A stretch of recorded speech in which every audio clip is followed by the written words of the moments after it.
Hello everyone, welcome back to our channel Brighter Words. So आज हम discuss करते हैं इसका थर्ड पार्ट, चैप्टर थर्ड का थर्ड पार्ट डिस्कस करते हैं। एटम्स एंड मॉलिक्यूल्स में हम एटम भी पढ़ चुके हैं, मॉलिक्यूल्स भी पढ़ चुके हैं। आज क्या करेंगे, हम जो इसकी एनसीईआरटी एक्सरसाइज है वो डिस्कस करेंगे। उससे पहले हम एक टॉपिक डिस्कस कर लेते हैं, molecular mass. So molecular mass and mole concept क्या होता है। फर्स्ट है molecular mass. We discuss the concept of atomic mass. Atomic mass हमने पढ़ा था फर्स्ट वीडियो में, कैसे निकालते हैं। एटॉमिक मास क्या होता है, आपने एक क्या लिया था, किसमें एक एटम का मास किसमें डिफाइंड होता है, यूनिट क्या थी उसकी, एएमयू। एएमयू कहाँ से आया था कि 1/12 इंटू कार्बन 12 का आपने एलिमेंट लिया था, जिससे आप कंपैरिजन कर रहे थे किसको, किसी भी एलिमेंट का मास निकालने के लिए, किसी भी एटम का। तो वो क्या कहलाता है आपका एटम का mass, atomic mass. Okay, so this concept can be extended to calculate molecular mass. इसी कॉन्सेप्ट को आप बढ़ा रहे हो मोलिकुलर मास निकालने के लिए। So the molecular mass of a substance is the sum of the atomic mass of all the atoms in a molecules of the substance. It means आपने भी एटम का मास निकाला, और मॉलिक्यूल्स किससे मिलकर बने होते हैं, एटम से। ओके, तो यहाँ पे एटम मॉलिक्यूल का मास क्या हो जाएगा, मॉलिक्यूल मास क्या आएगा, जितना भी एटम का, जितने भी एटम से मिलकर वो बना है, टोटल एटम का मास क्या होगा आपका, molecular mass. Okay, so it is therefore the relative mass of molecules expressed in atomic mass unit. और इसका जो मास हम डिफाइन करते हैं उसकी यूनिट भी क्या होती है, जो एटॉमिक मास की होती है, यू। ओके, वही किस में हम डिफाइन करते हैं इसको, यू। एएमयू को हम किस में क्या लिखते हैं, यू लिखते हैं, और यही हमारे मॉलिकुलर मास की भी यूनिट होती है। तो यहाँ पे एक एग्जांपल दिया है, कैलकुलेट करना है। Calculate the relative molecular mass of water. पहला एग्जांपल है कि हमें क्या करना है, क्वेश्चन है कि हमें H2O का रिलेटिव मॉलिकुलर मास बताना है कि H2O के पास कितना मास है। तो हम करते हैं, देखो H2O। ओके, ऐसे H2O में H में कितने हैं, 2 पार्टिकल हैं, और O में कितना है, 1 पार्टिकल है। इतना तो आपको समझ आ गया। यानी H में कितने हुए, 1, और O में कितने हुए, H में हुए 2 और O में 1। ओके, O में कितने हुए, 1। अब क्या हुआ, H के पास, H का जो एटॉमिक मास होता है वो कितना होता है, 1, और O का कितना होता है, 16।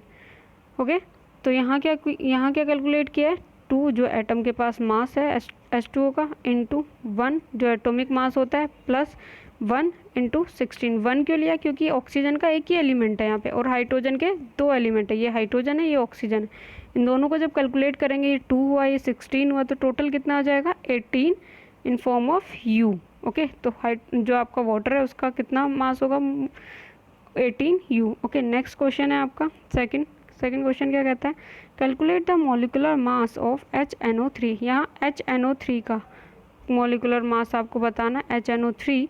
इसमें क्या होगा, देखिए HNO3 में H का एक एलिमेंट, N का एक एलिमेंट, N का, और O के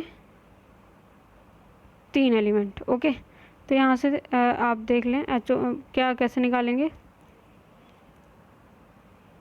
H के लिए हमने 1 ली, H का क्या होता है, 1 होता है, 1, और एक ही मॉलिक्यूल था तो 1 इंटू 1, प्लस जो हमारा नाइट्रोजन है एंड उसका एक एटम है, और उसका एटॉमिक मास कितना होता है, 14, प्लस आपका क्या है, लास्ट थर्ड है आपका ऑक्सीजन। ऑक्सीजन के यहाँ पे 3 मॉलिक्यूल हैं, और इसका एटॉमिक मास कितना होता है, 16। अब इसको हम कैलकुलेट कर लेंगे, 1 + 14 + 48, इनकी मल्टीप्लाई, तो टोटल आंसर कितना जाएगा, 63 यू। ओके, तो आई होप ये आपको समझ आ गया होगा मॉलिकुलर मास कैसे निकालते हैं।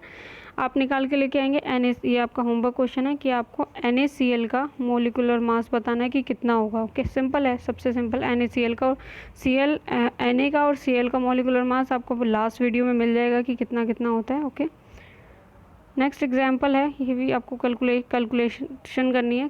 फर्स्ट है, calculate the number of moles for the following. Number of moles निकालने हैं 2 के, 52 ग्राम ऑफ हीलियम के। और फर्स्ट क्वेश्चन है कि आपको 52 ग्राम हीलियम का क्या निकालना है, नंबर ऑफ मोल्स निकालना है कि इसके अंदर कितने मोल होंगे।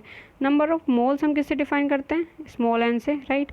जो भी मास दिया है किसी भी एटम का, वो किससे डिफाइन करते हैं, स्मॉल m से। मोलर मास किससे डिफाइन करते हैं, कैपिटल M से। ओके, नंबर जो भी पार्टिकल के नंबर होते हैं जो हमें दिए हैं, जैसे यहाँ पे 52 दिया है, वो किससे डिफाइन करते हैं, n से।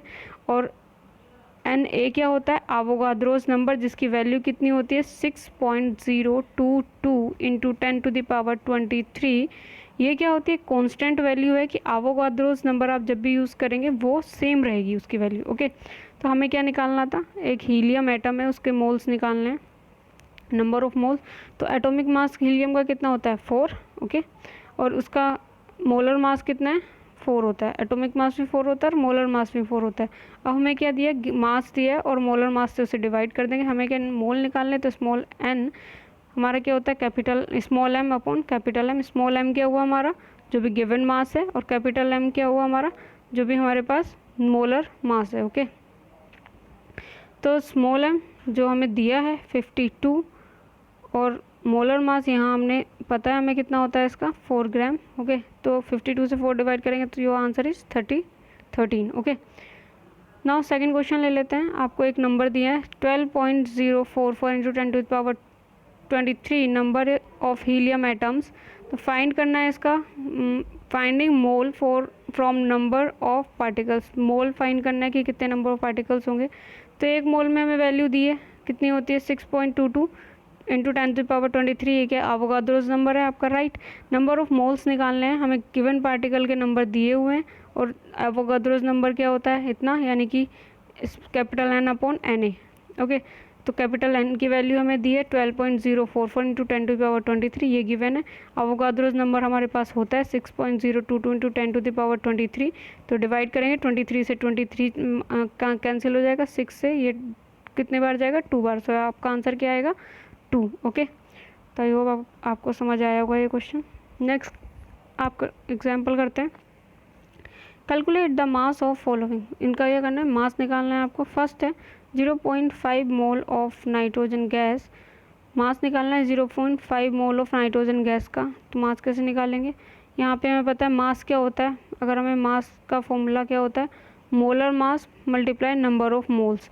मोलर मास से मल्टीप्लाई करेंगे नंबर ऑफ मोल्स को। नंबर ऑफ मोल्स हमें गिवन है 0.5 और जो नाइट्रोजन है उसका मोलर मास कितना होता है 28। ओके, मतलब 14 होता है नाइट्रोजन का, और लेकिन N2 है तो कितना हो जाएगा 14 इंटू 2 यानी कि कितना 28। ओके, तो सिंपल क्या निकालेंगे, m इक्वल्स टू क्या हो जाएगा कैपिटल M इंटू एन। यहाँ पे 28 हो जाएगा क्योंकि नाइट्रोजन गिवन है। ओके, और यहाँ 0.5 हमें क्वेश्चन में गिवन है, तो आंसर क्या आ जाएगा आपका 14 ग्राम। ओके, नेक्स्ट सेकंड क्वेश्चन है 0.5 मोल ऑफ नाइट्रोजन एटम।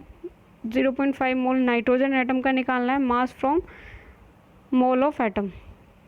तो हमें क्या दिया हुआ है, इसका नंबर दिए हुए हैं एटम्स के, और हमें एवोगाड्रोस नंबर पता है। एवोगाड्रोस नंबर की वैल्यू फिक्स होती है, यानी कि नंबर दिए 3.011 इंटू 10⁻23 और उसकी वैल्यू क्या होती है 6.022 इंटू 10⁻23। तो आंसर क्या आ जाएगा आपका, कैलकुलेट करेंगे जब आप यहाँ से, तो m equals to m into M क्या हो जाएगा 14 इंटू, क्योंकि हमारे पास नाइट्रोजन एटम दिया है। नाइट्रोजन का आपका मास कितना होता है एटॉमिक मास 14। तो 14 से जब इसकी मल्टीप्लाई करेंगे, जो हमारे पास ये कैपिटल स्मॉल एन आया है, कैपिटल एम की वैल्यू कितनी हुई 14 और स्मॉल एन की वैल्यू आपने यहाँ से निकाल ली है, तो मल्टीप्लाई करेंगे इसका तो आंसर आ जाएगा आपका 7 ग्राम। ये 14 ऐसे और इसको कैंसिल करेंगे 0.5 आएगा, यहाँ से आप क्या निकाल लेंगे आंसर कितना आ जाएगा 7 ग्राम।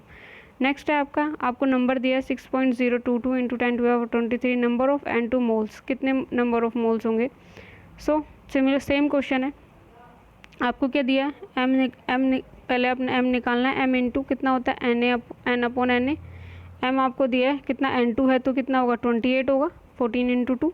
ओके, और n अपॉन n कितना दिया हुआ है, यहाँ पे दिया हुआ है 6.0222 इंटू 10⁻23 दिया हुआ है, राइट।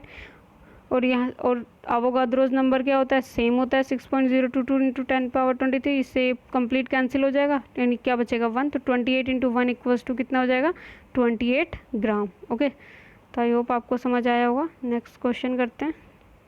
अब क्या इसकी एक्सरसाइज है, एग्जाम्पल कंप्लीट हो गए जितने भी एग्जाम्पल थे इस आपकी NCERT बुक में। अब 1 बाय 1 हम क्वेश्चन आंसर करते हैं आपके। तो फर्स्ट क्वेश्चन है आपका 0.24 ग्राम sample of compound of oxygen and boron was found by analysis of contains 0.096 gram of boron and 0.144 gram of oxygen. Calculate the percentage compose the compound by weight. क्या करना है आपको, एक सिंपल कंपाउंड दिया है 0.244 ग्राम का, ओके, जो क्या कर रहा है ऑक्सीजन और बोरोन उसके अंदर मिक्स है, जिसमें रेस्पेक्टिवली इनकी वैल्यू दी है। कंटेन क्या कर रहे हैं, इतना बोरोन है और इतना ऑक्सीजन है आपके पास। इसका कंपाउंड का वेट बताना है कि कितना इसका वेट होगा।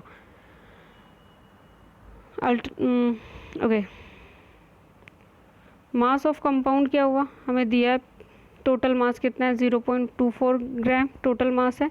मास बोरोन का भी दिया है और ऑक्सीजन का भी दिया है, ओके।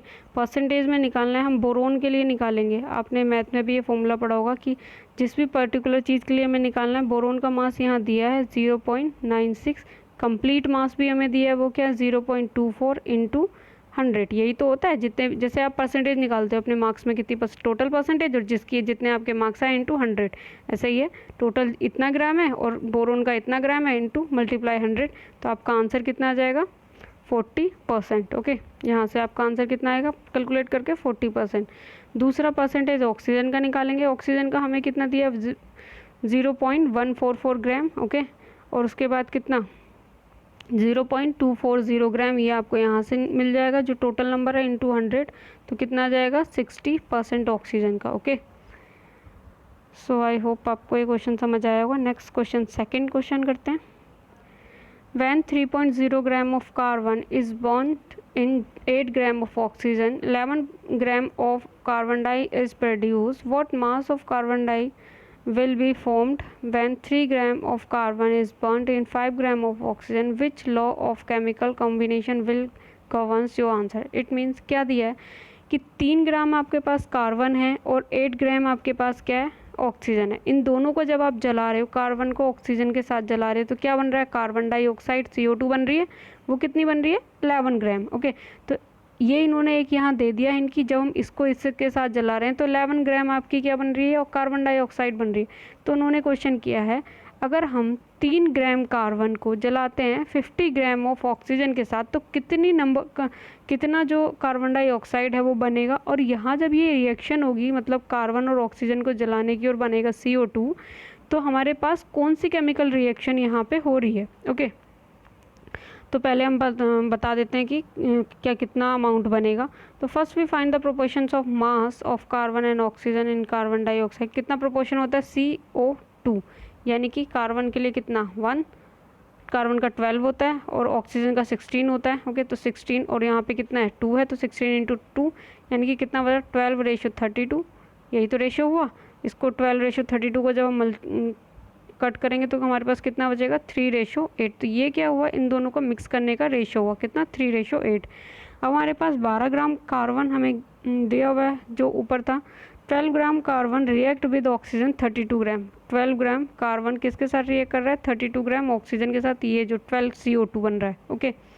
तो हमारे पास ऐसे ही तो हमें क्या मिल रहा है, ऐसे 3 ग्राम अगर कार्बन रिएक्ट करेगा कितनी ऑक्सीजन के साथ, तो हमारे पास कितना बनेगा 32, एक minute, 32 multiply by 3 divided by 12।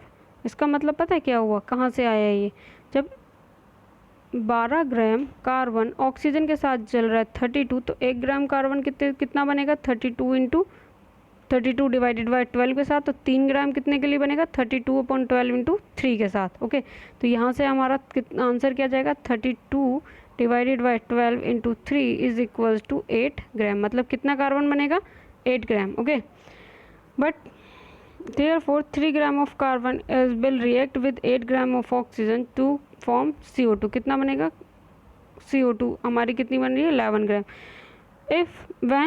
Even if large amount 50 gram of oxygen is present, अगर वहाँ हमें बन तो हमारे पास 3 ग्राम ऑक्सीजन जब हम यूज़ कर रहे हैं, तो हमारे पास कार्बन डाइऑक्साइड कितनी बन रही है 8 ग्राम, बट हमें यहाँ क्या दिए ज़्यादा दिए 50 ग्राम दिए, ओके।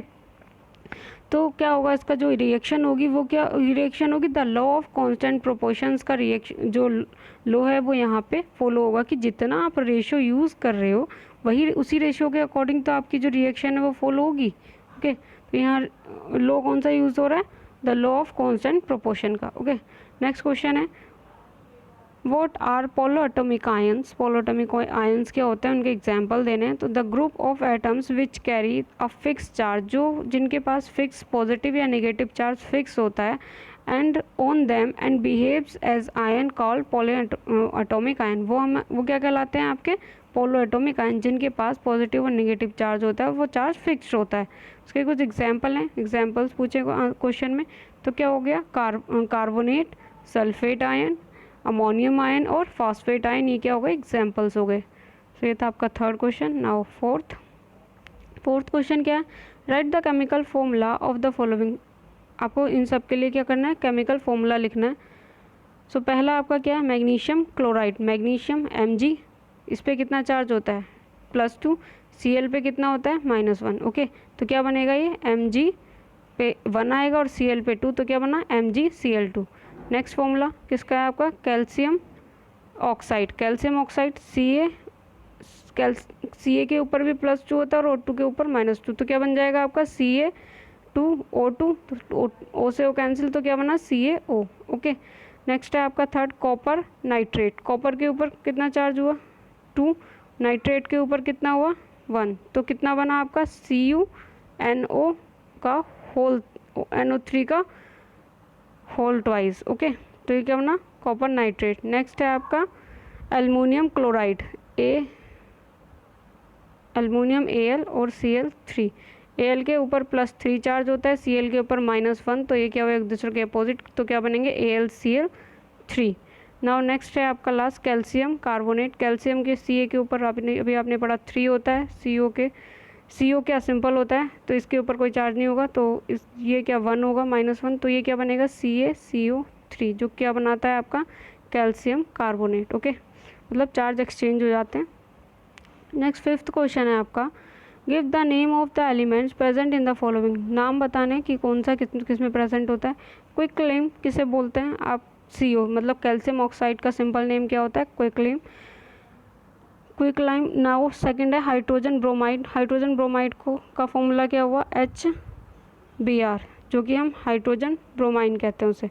उसके अंदर एलिमेंट्स क्या है, हाइड्रोजन का एलिमेंट्स है, ब्रोमीन का एलिमेंट्स है। नाउ थर्ड है बेकिंग पाउडर, बेकिंग पाउडर किससे मिलकर बनता है, सोडियम हाइड्रोजन कार्बोनेट, मतलब NaHCO3, तो इसमें क्या है, सोडियम के लिए Na भी है, हाइड्रोजन है H और कार्बन है C और ऑक्सीजन है आपका।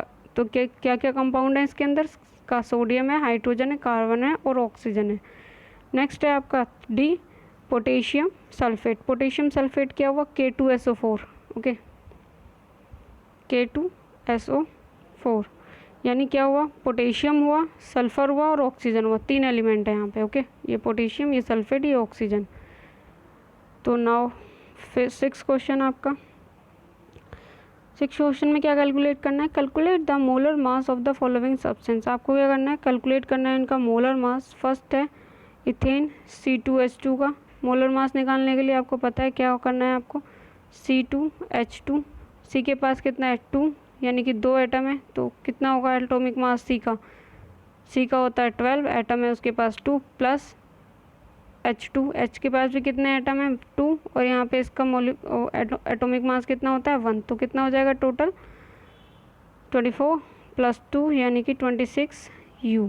ओके, नेक्स्ट है आपका S8, सल्फ़र मॉलिक्यूल्स का S8 का निकालना है। सल्फ़र के लिए हमारे पास जो मास होता है वो होता है 32, सल्फ़र का मास। ओके, एटॉमिक मास 32 होता है। S8 का निकालना है, तो यहाँ पे 8 मॉलिक्यूल्स हैं, मल्टीप्लाई विथ 13, तो आपका आंसर हो जाएगा 124U। ओके, नेक्स्ट है आपके पास phosphorus molecule, phosphorus molecule P4, P का एटॉमिक मास क्या होता है आपके पास 31। ओके, P का एटॉमिक मास 31 होता है, तो हमारे पास 4 मॉलिक्यूल्स हैं, 4 × 31 = 124। ओके सॉरी, लास्ट वाले का आंसर था 256, जो हमने मल्टीप्लाई किया था 8 × 32, उसका आंसर क्या आया था आपका, मल्टीप्लाई करके 256 आंसर था उसका, वो मैंने गलती से 124 बोल दिया था, 256 है। ओके, और P4 का क्या है 124।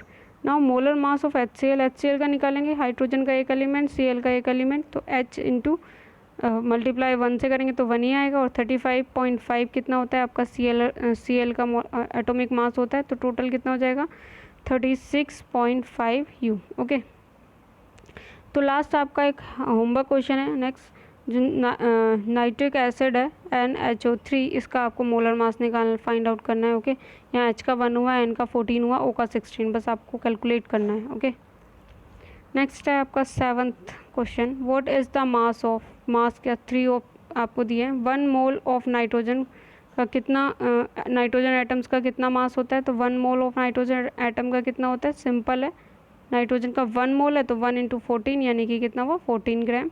नाउ नेक्स्ट है आपका 4 मोल ऑफ एल्युमिनियम एटम यहाँ पे एटॉमिक मास 27 दिया है, सिर्फ 27 को 4 मोल से मल्टीप्लाई करना है, यानी 27 मल्टीप्लाई बाय 4, तो क्या आ जाएगा 108 ग्राम। ओके, नेक्स्ट है 10 मोल ऑफ सोडियम सल्फेट, यहाँ सोडियम सल्फेट के 10 मोल से आपको निकालना है।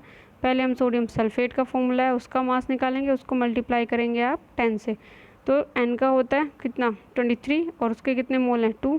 ओके, तो मल्टीप्लाई कर देंगे। S का होता है 32, O का होता है 16 जिसके कितने मोल हैं यहाँ पे 3, तो टोटल मल्टीप्लाई करके कितना आएगा 126, और हमें कितना मोल निकालना है 10 मोल का, तो 126 की मल्टीप्लाई कर देंगे 10 से, तो आंसर कितना आ जाएगा 1260 gram. Okay, now next question number 8, convert into mole, इसको क्या करना है मोल में कन्वर्ट करना है, तो 12 ग्राम ऑफ ऑक्सीजन गैस को आपको मोल में कन्वर्ट करना है। Okay, so molar mass of oxygen कितना होता है 16 इंटू 2, क्योंकि O2 में कितने होते हैं 2 मोल होते हैं, तो 16 इंटू 2 इक्वल्स टू क्या हो गया 32।